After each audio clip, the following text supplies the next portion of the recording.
Hello friends, welcome to my channel. और आज जो मैं क्वेश्चन सॉल्व करने जा रहा हूँ वो क्लास 10th मैथ का है और एक्सरसाइज 4.2 का क्वेश्चन नंबर 5 है। सो क्वेश्चन को केयरफुली हम लोग पढ़ेंगे। एक समकोण त्रिभुज की ऊंचाई उसकी आधार से 7 सेंटीमीटर कम है। यदि कर्ण 13 सेंटीमीटर का हो तो अन्य दो भुजाएं ज्ञात हैं। ये आपका क्वेश्चन है। अब यहाँ समकोण त्रिभुज की चर्चा की गई है। सो हमको सबसे पहले समकोण त्रिभुज के बारे में हमको जानना पड़ेगा। सो हम लोग सबसे पहले एक समकोण त्रिभुज बनाते हैं। एक समकोण त्रिभुज हमने बनाया और इसका नाम दिया ए, बी और सी। ओके। अब समकोण त्रिभुज में मान लीजिए ये एंगल जो है 90 डिग्री का है, ये 90 डिग्री का एंगल है। तो इसमें जो तीन भुजाएं हैं उसमें एक कर्ण होता है, एक लंब होता है और एक आधार होता है। तो 90 डिग्री का जो सामने का जो आपको जो ये साइड दिखेगा वो जो सबसे बड़ा होता है वो कर्ण हो जाता है और इसको हम लोग एच के द्वारा भी डिनोट करते हैं। अब बाकी बचा दो भुजाएं। इन दो भुजाओं में एक आपका लंब हो जाता है जिसको P से डिनोट किया जाता है और एक आधार हो जाता है जिसको B से डिनोट किया जाता है। हो गया। अब इसी में कहता है एक समकोण त्रिभुज की ऊंचाई उसके आधार से 7 सेंटीमीटर कम है। यानी कौन सा कोण कम है? ऊंचाई जो है वो आधार से 7 सेंटीमीटर कम है। तो आधार को हम लोग यहाँ मान लेते हैं x, इसको मान लेते हैं, इसको x cm मान लेते हैं सेंटीमीटर। तो जब आधार जब x होगा तो ऊंचाई कहता है ऊंचाई आधार से 7 सेंटीमीटर कम है। तो आधार से 7 सेंटीमीटर कम है, सो ये x माइनस 7 cm का हो जाएगा। कम माने माइनस x माइनस 7 सेंटीमीटर होगा। और यदि कर्ण 13 सेंटीमीटर का, इसकी ऊंचाई इसकी जो लंबाई है वो 13 सेंटीमीटर यहाँ दे दिया गया हुआ। तो हमको अन्य दो भुजा कौन? आधार और लंब निकालना है। तो हम लोग इसको माना कि समकोण त्रिभुज का आधार को मानेंगे तो आधार इक्वल टू एक्स cm। माना कि समकोण त्रिभुज का आधार x cm हो गया। तो समकोण त्रिभुज का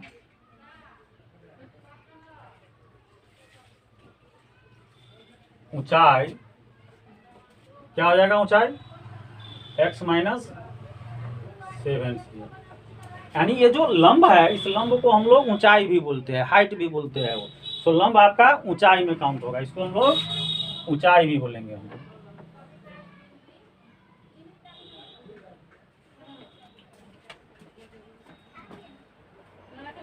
तो ये हो गया।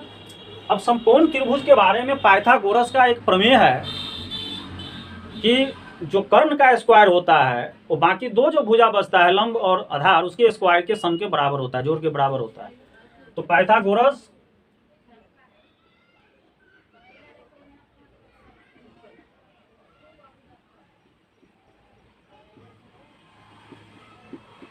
प्रमेय से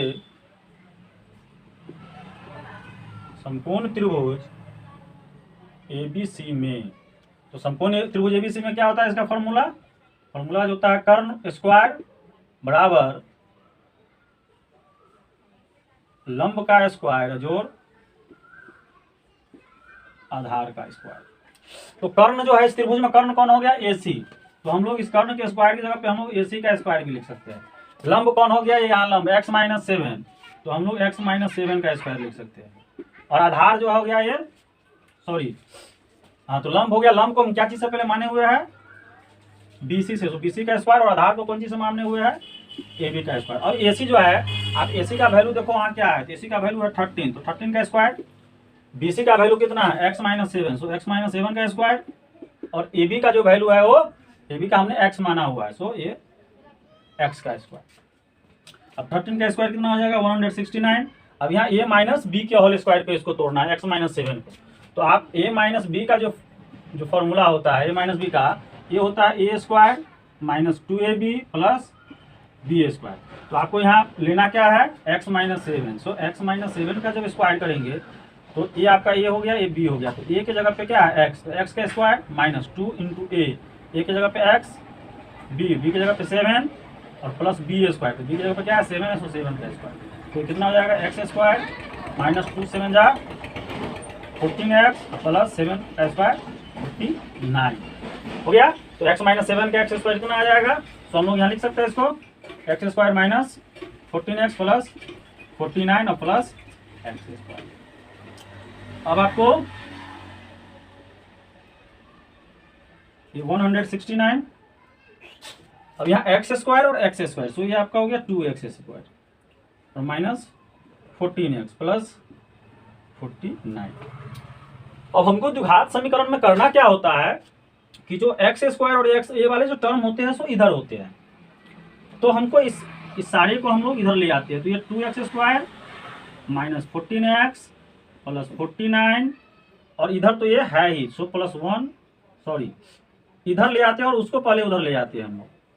तो होता क्या है, यदि इक्वल में आप सारे नंबर को इस तरफ ले आइए और इधर के सारे नंबर को उस तरफ ले जाइए तो साइन को चेंज नहीं करते हैं। बाकी इक्वेशन में होता क्या है कि जब नंबर को आप एक एक नंबर को इधर ले जाओगे या वो ले जाओगे तो साइन को चेंज करते हो, लेकिन यदि सारे को हम ले आते हैं इधर और इधर के सारे को उधर ले जाते हैं तो साइन को चेंज नहीं करते।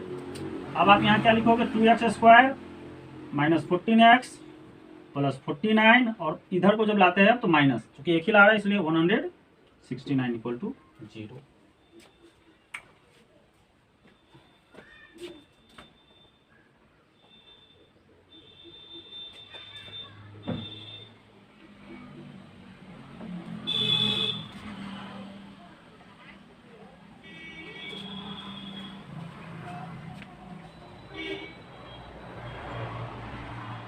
अब आप यहाँ क्या देखते हो, ये 2x स्क्वायर, तो हम लोग क्या लिखेंगे 2x स्क्वायर फिर माइनस 14x और प्लस 49 और माइनस 169, सो 169 से 49 माइनस हो जाएगा। जब 49 आप माइनस करोगे तो ये माइनस 120 इक्वल टू 0। अब आप यहाँ भी देख रहे हो कि दोनों में सब में हम लोग 2 कॉमन ले सकते हैं, यानी 2 से सबको डिवाइड कर सकते हैं। जब आप 2 कॉमन लोगे यानी 2 से कॉमन लेने का 2 से डिवाइड करना, तो ये 2 से 2 कैंसल, ये 2 7 जाए हो जाएगा और ये आपका हो जाएगा 60। तो हम लोग क्या लिखेंगे, क्या बचा एक्स स्क्वायर यहाँ माइनस 7x और माइनस 60 इक्वल टू 0। फिर जब 2 उधर चला जाएगा तो 0 के बाई में 2 हो जाएगा, नहीं 0 हो जाएगा, सो इसलिए हम लोग x square minus 7x minus 60 equal to 0 और बाई में ये 2 इक्वल टू 0। अब आपको अब इसका आपको फैक्टराइजेशन करना है, गुणनखंड करना है, तो गुणनखंड करो इसका एक्स स्क्वायर और माइनस 60, यानी लास्ट वाला और फर्स्ट वाला तो वही रहता है। अब इस माइनस 7x को हमको 2 डिजिट में तोड़ना है कि जिसका जो मल्टीप्लाई जो हो वो माइनस 60 हो जाए और ऐड या सब्ट्रैक्ट करने पे माइनस 7 आए। सो हम लोग एक ले सकते हैं 12 माइनस 12x और प्लस 5x। देखिए तो आपको माइनस 12 और 5, तो माइनस 12 पंच माइनस 60 आ रहा है गुणनखंड और माइनस 12x में से प्लस 5x जाएगा, सो माइनस 7x आ गया। ठीक है, अब दो का आप ग्रुपिंग कर लो, यहाँ प्लस है तो हम लोग क्या करेंगे साइन को चेंज नहीं करेंगे। अब आप इस दोनों में क्या कॉमन ले सकते हो x, तो हो जाएगा x माइनस 12, इसमें क्या कॉमन ले सकते हो 5, ये भी हो जाएगा x माइनस 12 हो जाएगा। अब क्या कॉमन लेंगे हम लोग x माइनस 12, तो x माइनस 12 लोगे तो क्या x माइनस 12 लोगे तो यहाँ पे x और इसका ले लियो तो यहाँ पे 5 इक्वल टू 0 हो गया। अब यदि x माइनस 12 इक्वल टू 0 तो x इक्वल टू आपका 12 हो जाएगा, और अगर x प्लस 5 इक्वल टू 0 तो x इक्वल टू क्या हो जाएगा माइनस 5 होगा ना। अब यहाँ देखिए इसकी भुजाएं ज्ञात करनी है, और त्रिभुज की जो भुजा होती है किसी का भुजा कभी माइनस में नहीं हो सकता, ऋणात्मक नहीं हो सकता, सो जो माइनस वाला मान है वो आपका अमान्य हो जाएगा, ये वैल्यू अमान्य, यानी इसको हम नहीं ले सकते हैं। हम लेंगे किसको, इसको। तो x का वैल्यू आ गया तो हमको क्या निकालना है आधार, अतः आधार को क्या माने हुए XCM, तो x का वैल्यू कितना आ गया हमारे पास 12, तो ये 12 cm हो जाएगा, और ऊंचाई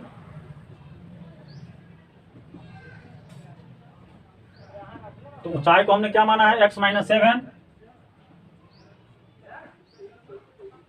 तो आप जो है जब x, तो x का वैल्यू कितना है यहाँ पे 12 आया हुआ है, तो 12 माइनस 7, 7 गया तो 5 cm। तो यही आपका ये दो आपका आंसर। ओके, तो उम्मीद है कि आप अच्छे से समझे होंगे। Thanks for watching.